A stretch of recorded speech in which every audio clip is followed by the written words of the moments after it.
It's the Sicilian Powerhouse, Vito Fratelli. And tonight, we're drinking at Moe's. If you got a problem with it, forget about it, huh?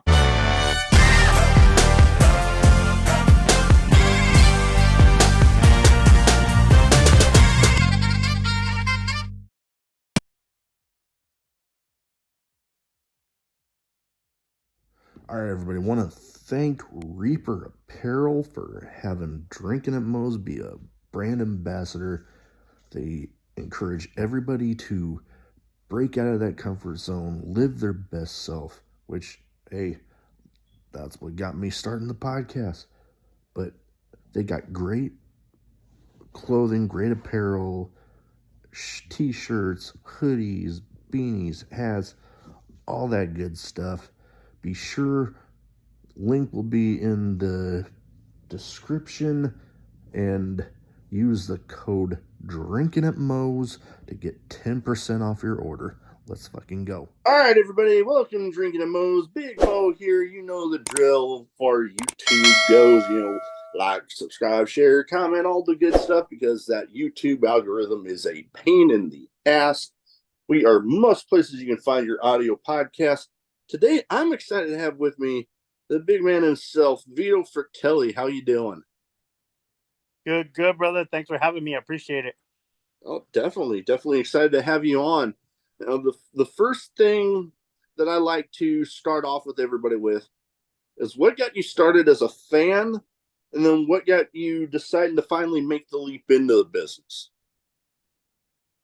Man, wrestling, like, as far as I can remember, I don't know, probably 4 or 5 years old, watching it on TV, that early 90s, like WWF superstars, is probably like what I remember, like Bret Hart, Shawn Michaels, Ultimate Warrior, like that era, Oh, yeah. So I've since that point, like all throughout elementary school, middle school, been a fan of wrestling, and the early 2000s, like backyard wrestling was huge. Yeah. And it was all over the country. Like everybody did backyard wrestling. Yeah. So that's kind of where I started. And then from there, met somebody that was running like independent, semi-independent shows, but with like, some backyard guys, some regular guys. Yeah. And then started training from that point on. Okay. That's pretty cool. I've heard of a few different people that kind of get their start that way, where like, yeah, they might start doing the backyard stuff, but then they come to a point where like, yeah, we should probably get like actual training in here.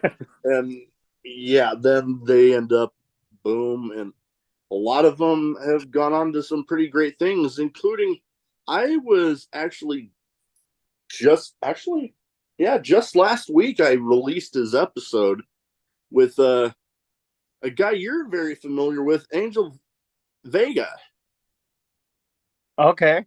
Had him on being part of the VWE Tag Champs. That's Vega's my partner, La Familia, VWE reigning 2-time tag team champions. That's pretty epic. They actually just started following me on most of my social medias. I think once I released this episode was when they finally started following me on there, and I'm excited. I've done interview episodes. I've done preview shows for different cards for different promotions. I've become very good friends with the people out at Warrior Wrestling, based out of Chicago. They've done some epic stuff, and hell, I even got invited out to be a part of a fan fest for one of their shows when they were out in St. Louis, where I actually got to meet and have a short episode with Going Back Now by Bronson Reed. Oh, wow. That was pretty epic. Like I remember just walking up to him and being like, you know what? I know you're busy, but would you be willing to? And literally he gave me from the moment the fan fest ended to like right when it's like, okay, I got to go get my gear on. That's pretty awesome. They gave you that No, time. That's cool. oh yeah, something I'll never forget. But speaking of different promotions out there, you're actually going international now. Like I was seeing some about some some shows down in Mexico, which apparently a pretty big tournament here recent. Well, relatively recently. Yeah. So this past June they did a World Lucha Libre Championship tournament. I believe it was a total of 32 men. They did like a two-part tournament, Group A and Group B. 32 men, single elimination tournament. And that was hosted by the IWRG in Arena Nalcalpan in Mexico City. So that arena has been like a lucha libre arena for over 60 years. Oh So yeah. there's so much rich history in lucha in Mexico City, and Arena Nalcalpan has always been a staple in that. So IWRG held that tournament. It was the first one that they've done. So it was the premier tournament for that World Lucha Libre Championship, and I had the opportunity to make it down there, and there was people from all over the world: Spain, Ecuador, Mexico, U.S., Canada, Italy, France, like Puerto Rico, everywhere, Japan. So it was cool. It was cool to, rub shoulders with those guys, different parts of the world, different styles of wrestling, and then being able to get in the ring and mix it up with them. Yeah, I can imagine that pretty cool. A true world lucha libre tournament there. People from all over the place. That's pretty epic. Yeah. Now, any aspirations as far as like where on to next from that? Because I mean, you've already ventured down to Mexico. Where's next from there? Um, Mexico for me is where I see like more opportunities, more of a future. I'm going back down actually September 17th. I'll be making my return to Arena Naucalpan, and I have a match against one of their top guys, Canis Lupus, Okay. and it's for his King of the Ring championship.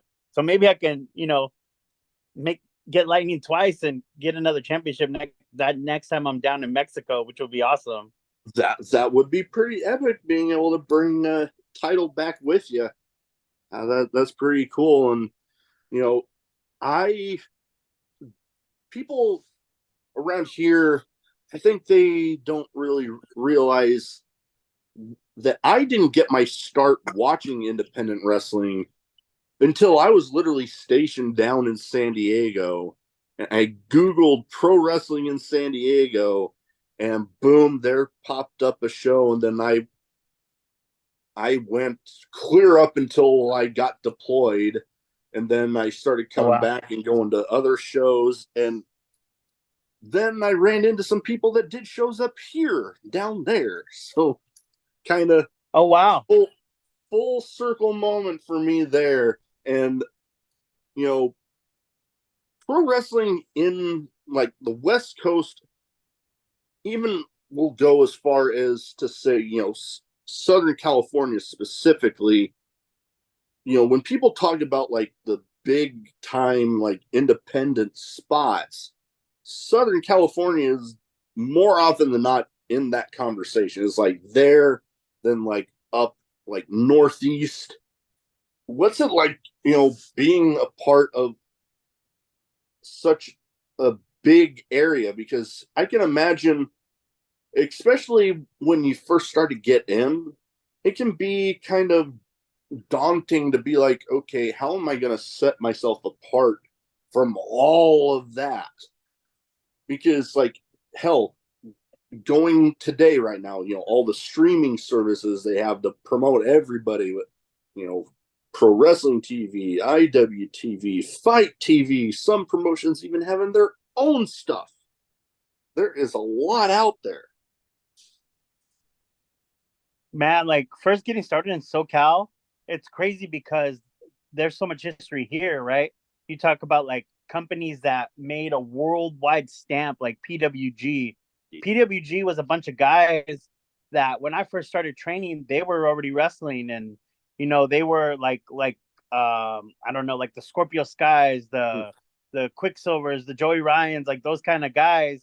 And they were like, we need to start something different. Like, we're not getting our spot, we're not getting our shine. These vets don't want to move out of the way, like, and they started that revolution, that guerrilla style pro wrestling, and PWG blew up and exploded and became like the place. If you're considered one of the best in the world, you're going to perform in PWG at one point or another on an independent level. So it's very like, it can be very intimidating, because you're like, man, that's right down the street. So everybody thinks SoCal, they think, oh, PWG, Yeah. but SoCal is also like heavily influenced by like Mexico. Tijuana, Lucha Yeah. Libre has such a big influence on SoCal wrestling.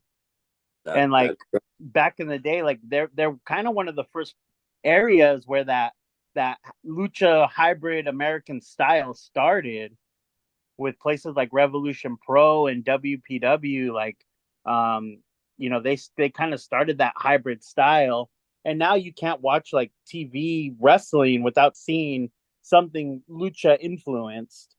Oh, most definitely. I mean, hell, with going to most recently here with the huge show that was All In there in Wembley Stadium, a lot of it right in there. I mean, going from hell, the Young Bucks, who have gone through PWG quite a bit, Malachi Black gone through there. Yep. Like, good Lord, just the sheer amount. And yeah, a lot of PWG influence in there. And thinking, like, I'm still, my mind blown when I was watching that show this last Sunday. And like, I remember walking into my friend's house, and the TV was around the corner. I turn around and I see the sheer, like, they're literally panning the crowd at the moment I walked in, and I'm like, holy shit.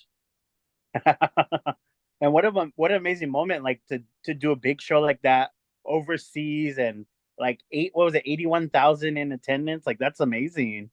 81,000 paid attendance.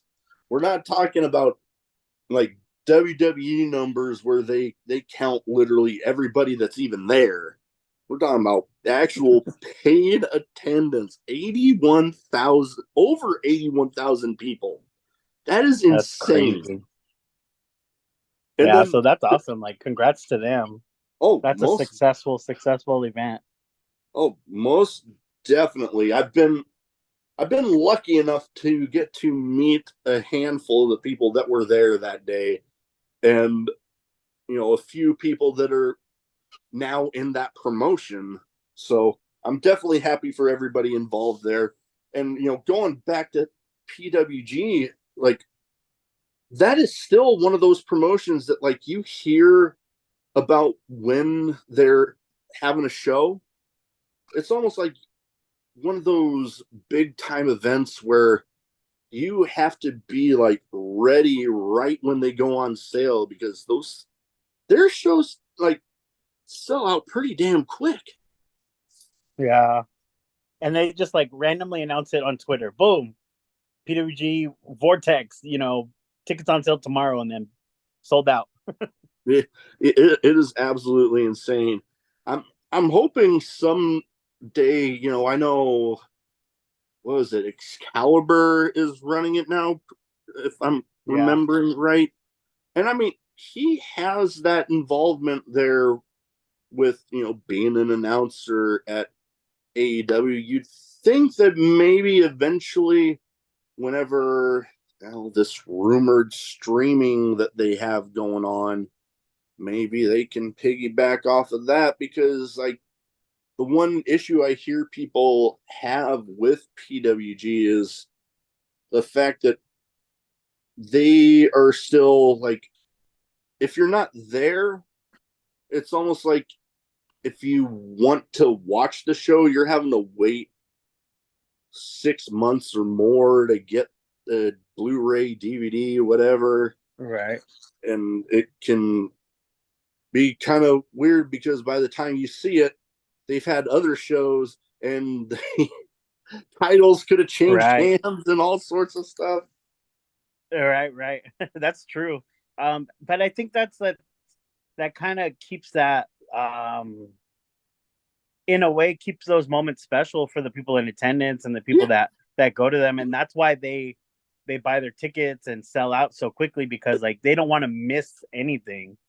You know what? That is a good point. I hadn't thought of it that way, but that is a very good point. Now,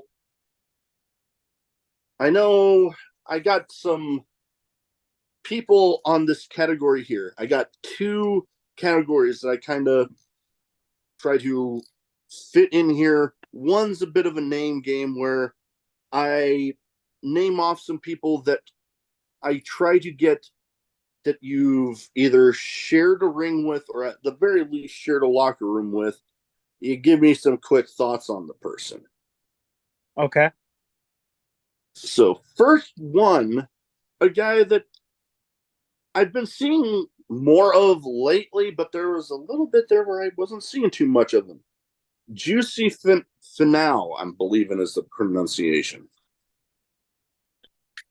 So Juicy, I've shared a ring with him, I believe twice, and I've shared a locker room with him maybe more than a handful of times. So Juicy's big, bad in the ring. He's all business. He's definitely something like to be on the lookout.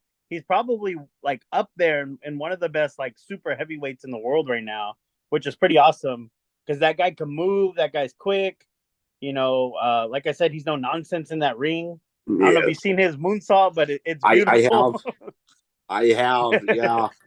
And his like both times I worked with him. Oh, go ahead. Both times I worked with him, we had great chemistry together. Worked well together.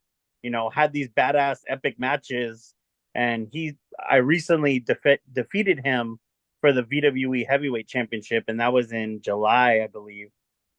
Oh yeah, I think I remember hearing about that one. Oh man, I remember. I mean, you bring up his moonsaults. It very much reminds me of a guy that he's still going, but man, another big guy that when I first saw him do a standing moonsault, I was like, oh my God. Like not thinking a guy, Terex. A guy, a guy his size pulling off one of those is just like my jaw was on the floor. Right, and Terex does, like you said, a standing moonsault. Like standing moonsault. This dude's 400 pounds doing a standing moonsault. Oh my God! Nails it every single time. Every single time. Like I remember this was after the first time I saw him do it. I brought a friend of mine that I served with that wanted to go to a wrestling show. So I'm like, yeah, come with me. We sat there front row and I could tell when he was about to do it. I literally kind of nudged my friend and I'm like, watch this. And just to see the look on his face, it was like, yes. That's awesome. Oh man, it was something epic. And well, coincidentally, the next guy on this list, I actually met at a show for that very same promotion, and he was involved in, hands down to this day, one of my favorite matches I've ever seen. TJP. Man, TJP, another guy who I shared the ring with a few different times, maybe about 4 or 5 times now, and also shared the locker room with him just more than a handful of times. But this guy is his wrestling mind is so far beyond like what I've been accustomed to.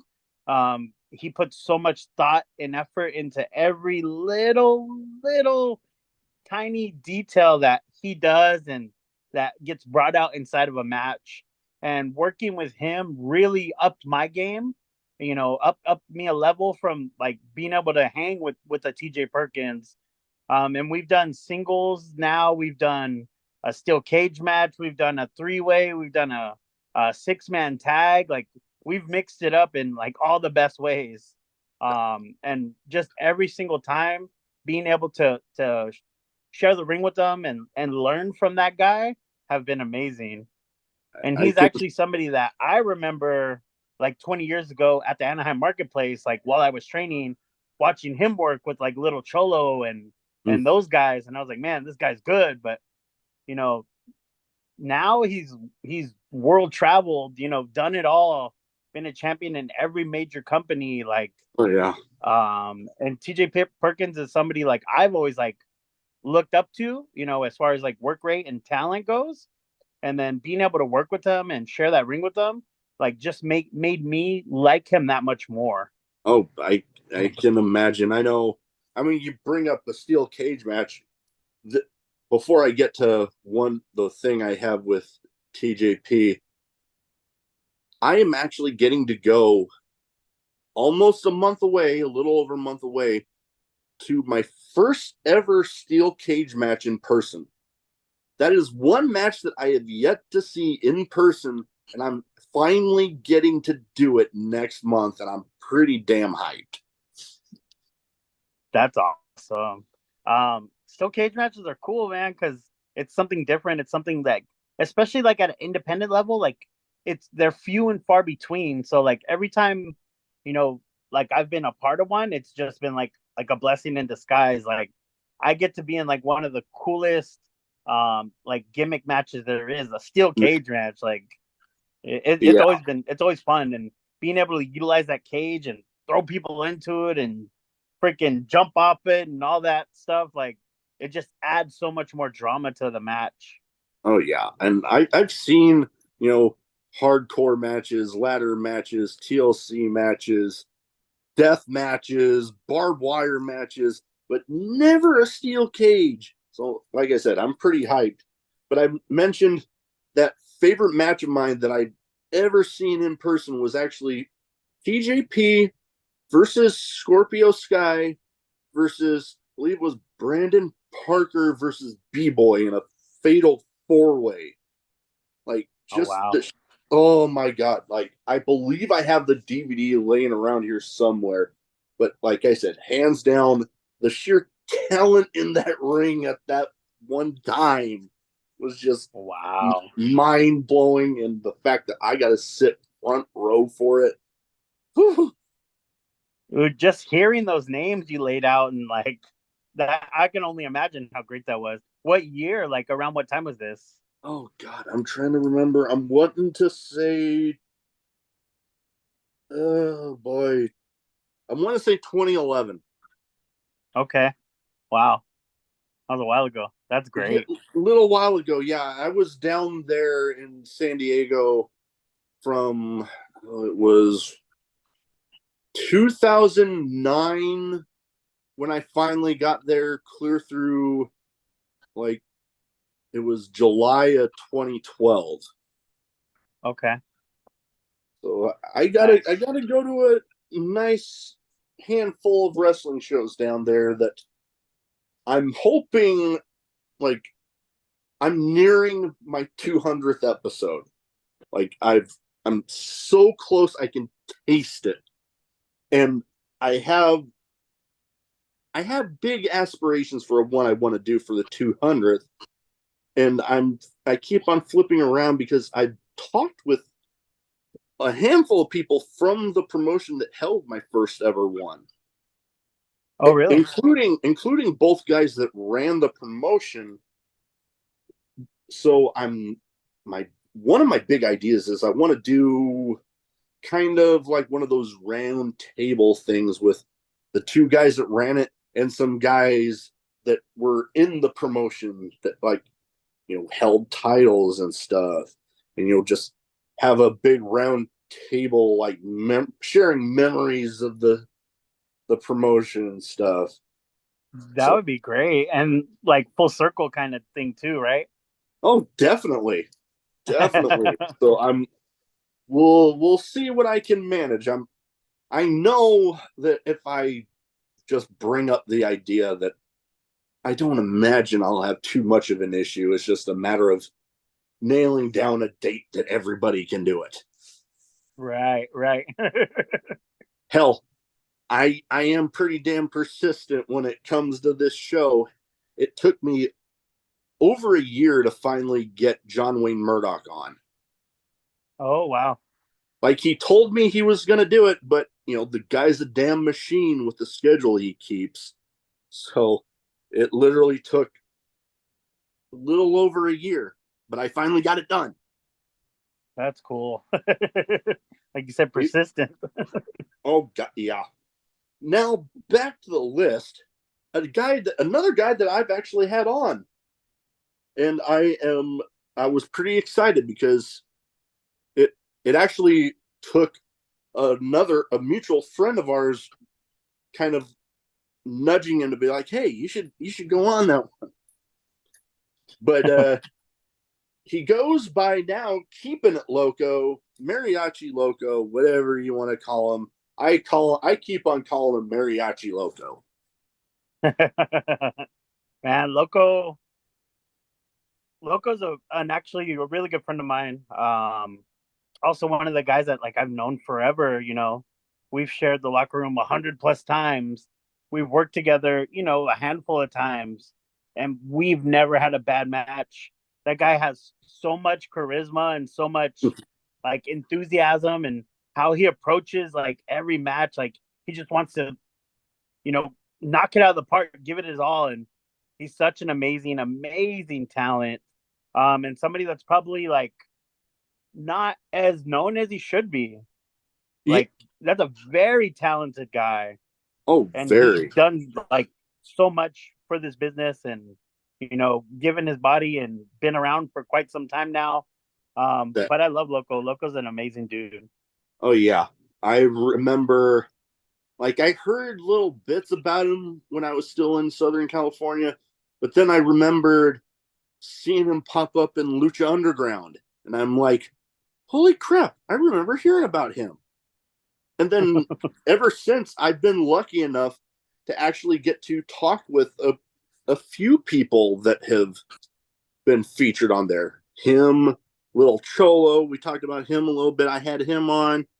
A guy, I don't know if he got featured on the main program, but SoCal Crazy, good, very good friend of mine. But then Amazing. Episode 150 that's going to be coming up here soon, Famous B. I finally got him on. Another Nice. one that I had to be a little persistent. Nice, very nice. But yeah. Now, next up, a guy that I have actually got to meet at a promotion a couple hours away from me here in Omaha, Nebraska. But Lince Dorado. Man, Lucha lit, Lince Dorado. I've actually recently got to work him. Also, I believe it was in June. We had a one-on-one match, main event at RMW in Oxnard.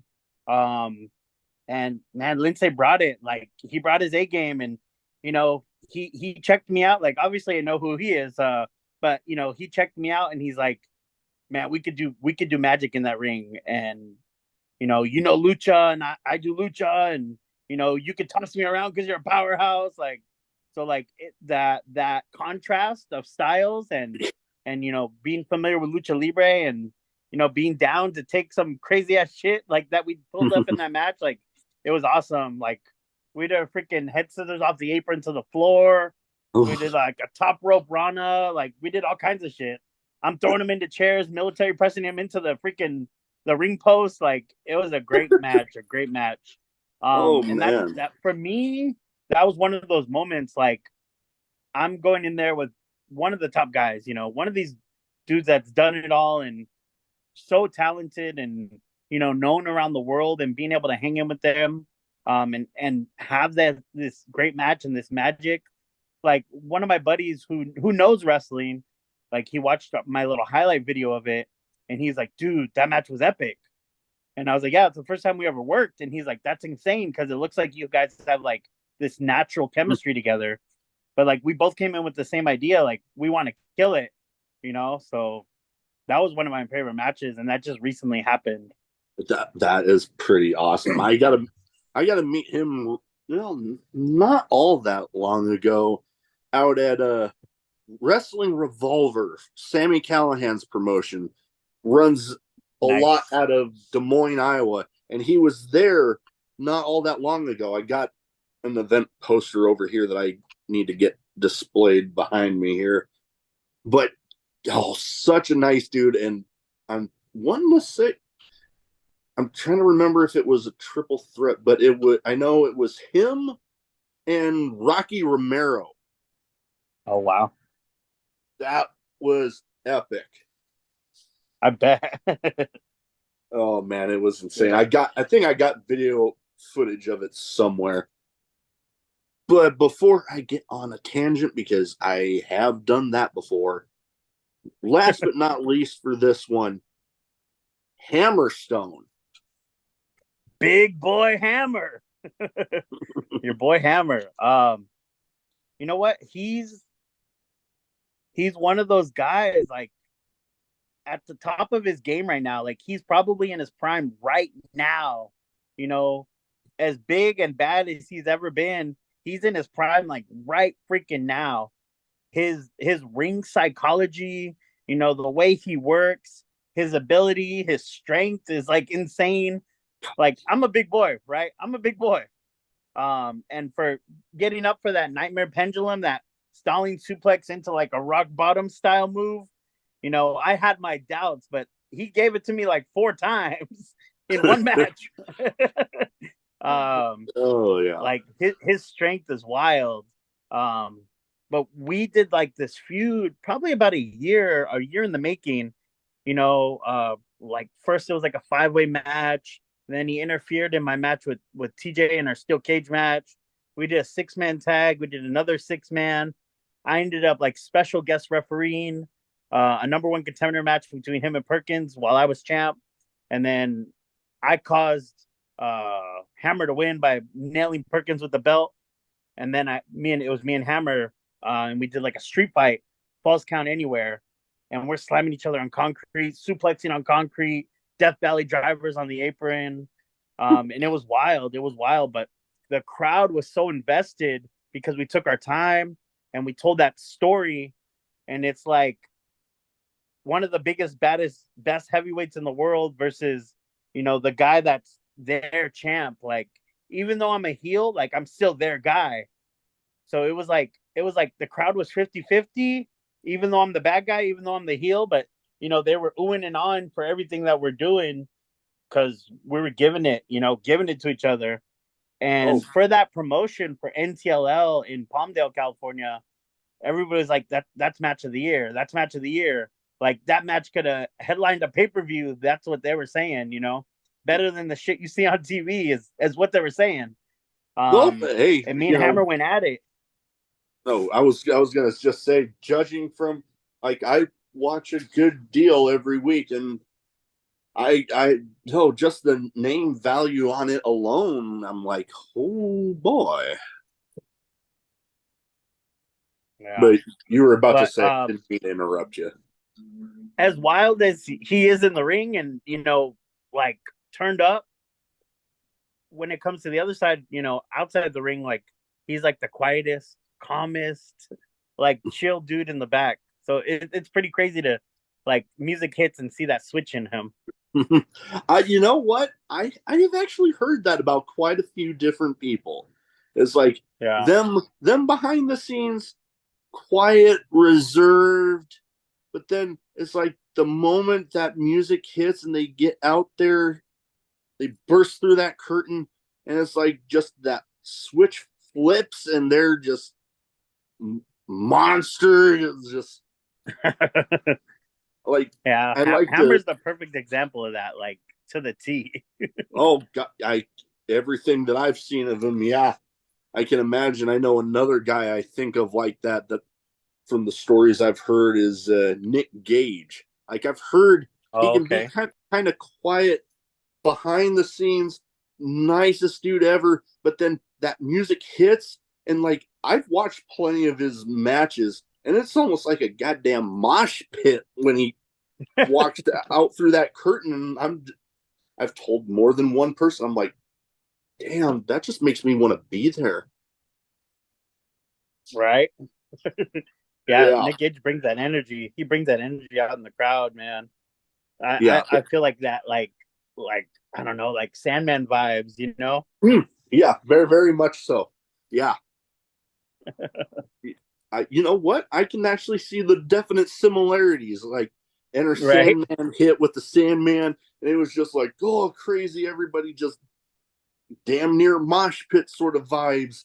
And Right? very much so with, oh God, I'm trying to remember the exact name of the title of Nick Gage's entrance song. But yeah, that gong hits and that boom, it's just damn Right. mosh pit. Now, I got some random questions. Some might be wrestling related, some might not be. I generally don't know what I'm putting in there until I'm putting my notes together. I All give right. the question, you give first answer that pops in your head. All right. First one of them that I love to keep in here. Craziest in match moment for you. Ooh. There's definitely been a ton, and we kind of like talked over a few of them, you know, being able to share the ring with those guys. But one we didn't talk about is I did a one-on-one match in Auditorio de Tijuana in front of like 4,000, 5,000 people for a championship against Blue Demon Jr. Ooh. And having that match with that guy that's like legendary status for a title in front of like that huge crowd, um, that moment, that whole match was that moment for me. But if you want to really narrow it down, there's a point in the match where I'm ripping his mask and just beating him, bloodying him up. And like that's that moment. That's that craziest thing. Like I'm ripping this legend's mask. I'm bloodying his face up. Like people in the crowd are fucking throwing shit at me. Like it was insane.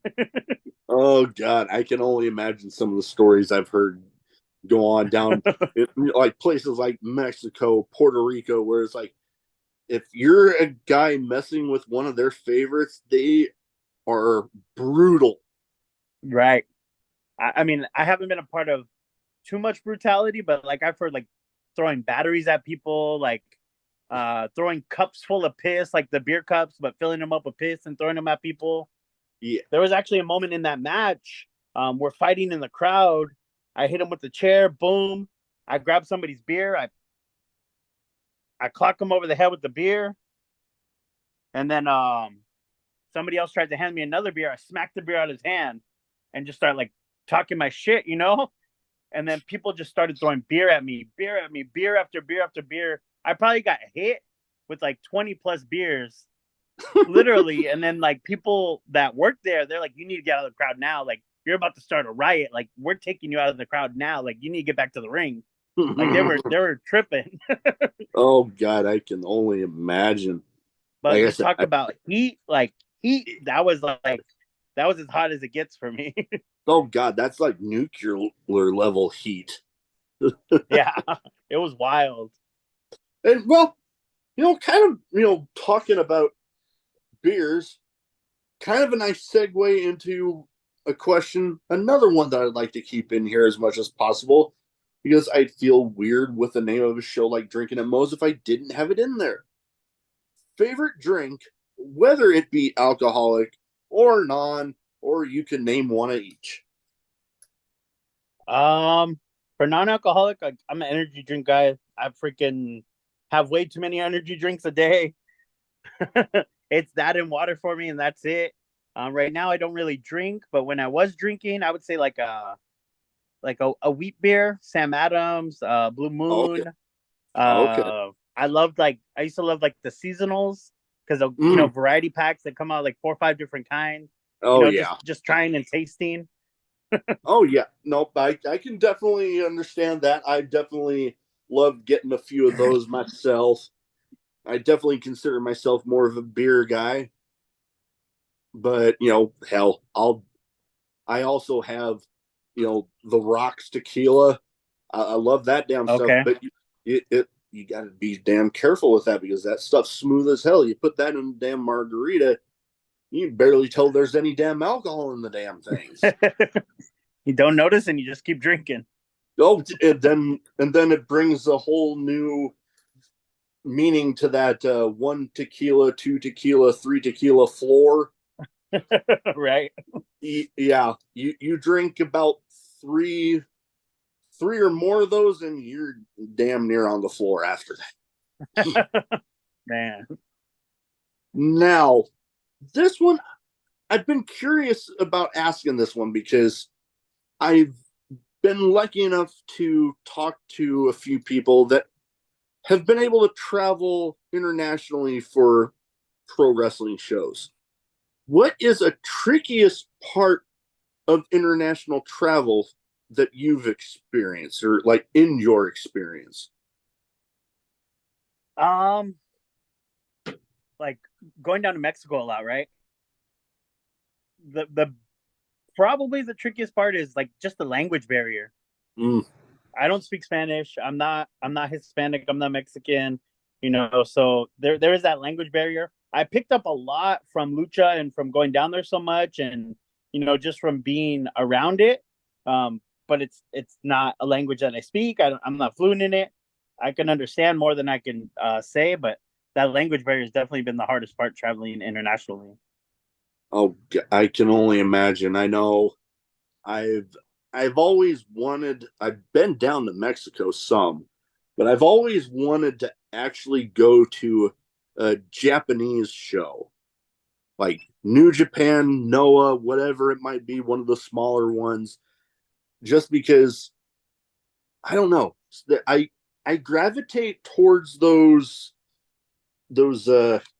people that like they ooze that intensity, and it just seems there's so many of those guys over in Japan. One of my personal favorites right now, Tomohiro Ishii. I'm like, oh my god, Nice. if I ever actually got to meet him, because he was one that one of the somewhat crazier moments that pops into my head, I believe, was one of his matches, and it was one of the first Wrestle Kingdoms I ever watched. Where I Okay. forget who he was facing, but you see here in the States, people throw a headbutt, and you're like, oh, okay, like they make that look real, and like it looks like it hurts, but in that match, like I literally heard bone on bone contact, and I'm Ooh, mm, I have a headache just watching. man. Like, oh god, it was brutal. Now, Dude, I love watching like that Japanese style, that strong style, that purosu. Like I love it. And I know we talked about Mexico, and you were talking about like what would be another goal. And I mentioned like that championship, but Japan for me, it's always been like from years ago. It's always been like Mexico and Japan, and like those were the two things that I wanted to accomplish in wrestling. Um, and like I've done Mexico like so many times and had a lot of success. And for me, there's still so much value, and still so much opportunity, like to do that there. But Japan would be like the next level for me. oh yeah, I can only imagine.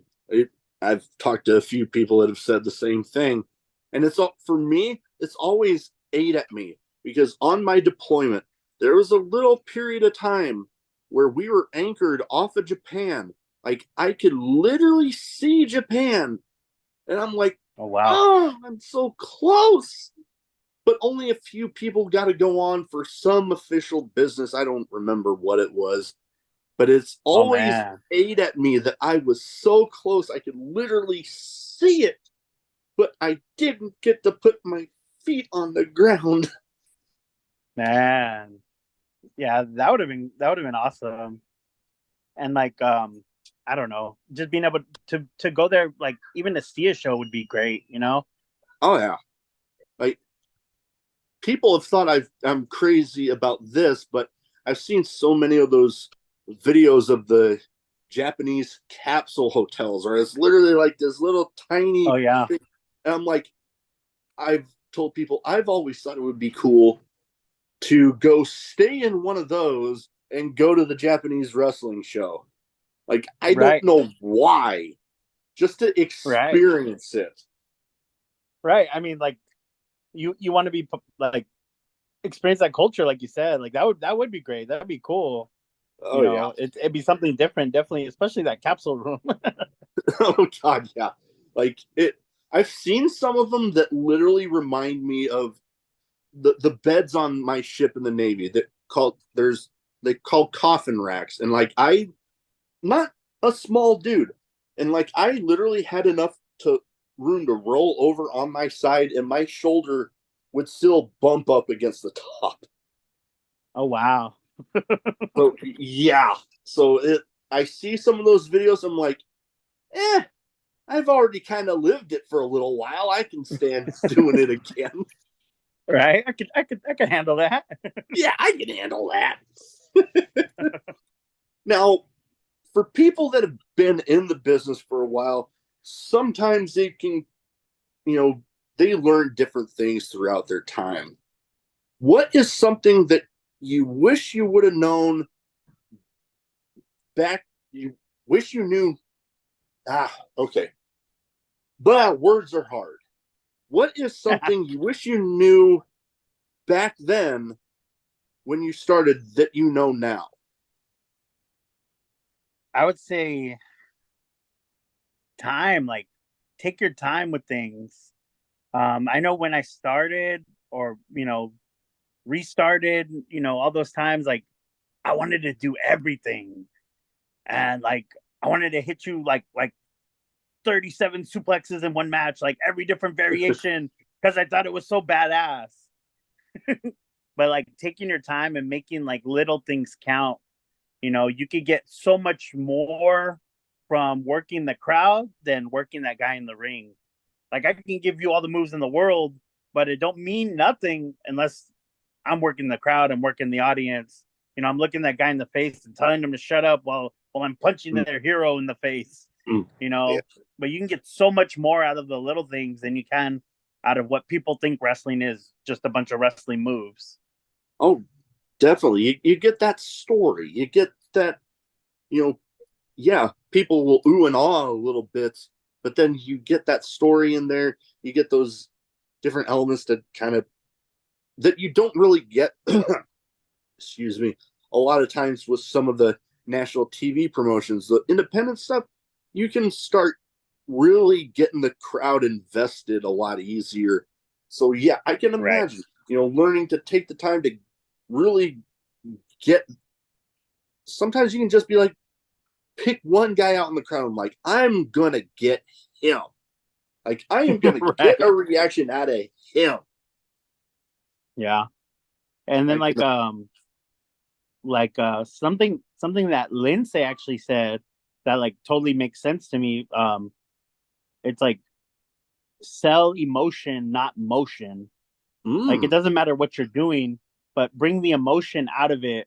Whether it's like that high energy or that grieving agony, whatever it is, like sell yeah. motion, not or sell emotion, not motion.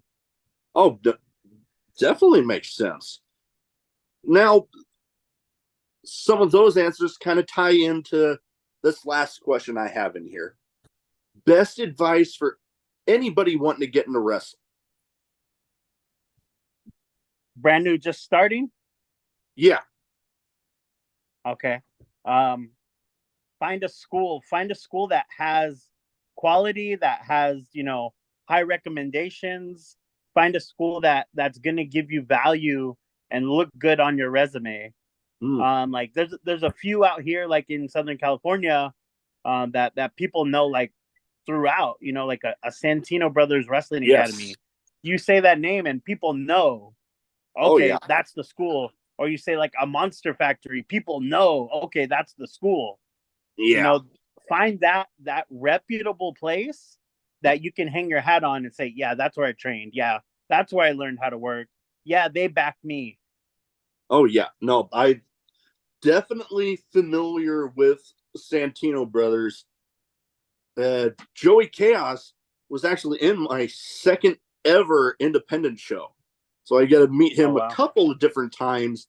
And the promotion that it was for, they would periodically have like a little working relationship with Santino brothers. So I became very familiar with them. And a good point about finding that school and those trainers that, have that reputation, because I know growing up, I didn't really know too much about, wrestling schools, and the ones that I would hear about were probably 10 plus hours away from me. Now it seems like literally no matter what part of the country you're in, you can find somewhere in the single digit hours away from you. Southern California, you got Santino brothers. Out here Midwest, there's Black and Brave Academy, Seth Rollins and Merrick Brave. I've actually had Merrick Brave on the podcast. You go Florida, Texas, up Northeast, there's places all over that if you do your research, you're going to find places. It's not that hard if you put in the work to actually look. Yeah. And like, it's a good thing and a bad thing, right? Because with so many, like, it's diluted, and anybody could become a wrestler, or any fan could be a wrestler tomorrow, kind of thing, because they trained for a few months and learned from some guy who's wrestling like independent shows. So like that reputable school, knowledgeable trainers is huge. Is going to be huge to your start and huge to your success. Yes, in wrestling, like, you don't only need to train one place. You should never stop training. You're never gonna stop learning. And that's all things that's gonna come with time. But if that's where you're starting out, find that reputable school. Oh yeah, most definitely. Well, before we go, where can people find you social media wise? So if they don't already have their eyes on you, they can go ahead and get them there. Facebook, Vito Fratelli. Instagram, Real Vito Fratelli. I have a Pro Wrestling Tees page for Vito Fratelli as well. Then that's where you can find me on social media. Definitely. We'll get all that in the description. Like I said, that is about all I have. Thank you for taking the time to talk to me tonight. It was a pleasure having you on, and you're welcome back anytime. Thank you, Mo. I appreciate it. I appreciate the opportunity. Such an easy experience, easy to, chat it up with you. And I'm glad, we were able to have a good time. That means a lot. I've been known to be my own worst critic sometimes. So when I get the good feedback, that always means a lot. Yeah, definitely. Well, have a good one.